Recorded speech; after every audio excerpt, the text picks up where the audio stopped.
Hi, and welcome back to Mystery Systems. Today I'll show you how you can make a Windows 11 bootable USB drive. I have tested it beforehand. On the Microsoft page here, it says when you actually go to download it, you need at least 8 gigabytes. But I have tested it, and it only filled out 3.22 gigabytes on my 8 gigabyte USB drive.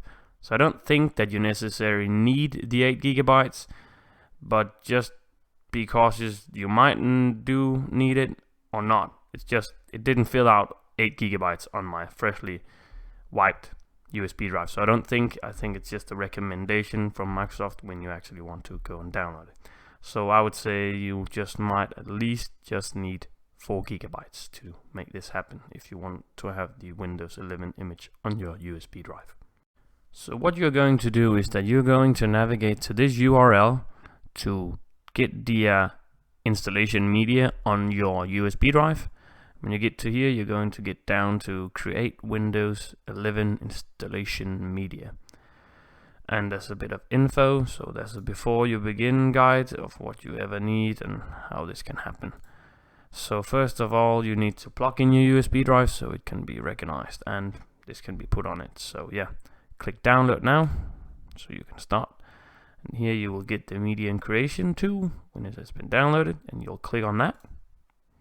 Now it will just open it.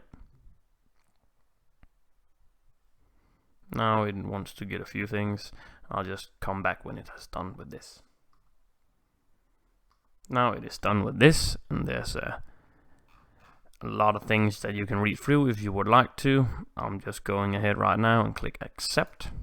And it will do getting a few things ready again. I'll be back when it's done.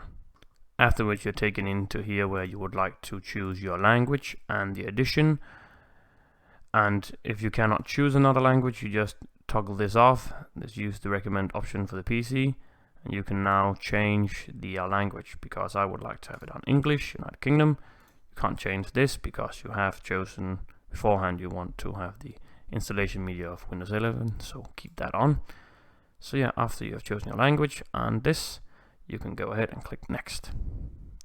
And here it says that you need at least these 8 gigabytes that I talked about. It's not needed, but maybe it has something to do that it has to have something to do that you have to have an 8 gigabyte USB drive. I don't think so.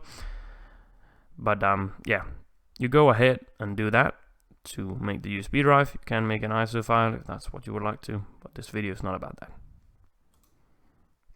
And here you can choose it. This is my USB drive. You choose whatever. If you have more USB drives plugged in, you choose whichever you would like to have the installation media on. And yeah, as it says here, the files on your USB drive will be deleted, so it will wipe your USB drive. So don't have anything that you would not like to lose on your USB drive, because it will be wiped when it will get the installation media on the USB. Click next. I'll be back when this is done. And now it starts downloading the installation media to your USB drive, and I'll be back to you when this is done. After it's done downloading, it will now verify your download, so that takes a bit of time as well, but you'll just wait a bit and then it will be done. After the verification, it will now create the Windows 11 media. After it's finished, it will now prompt you with this message, and now, as it says, it's ready. So now you have a Windows 11 bootable USB. Hope this has been informative and has helped you. See you in my next video. Bye.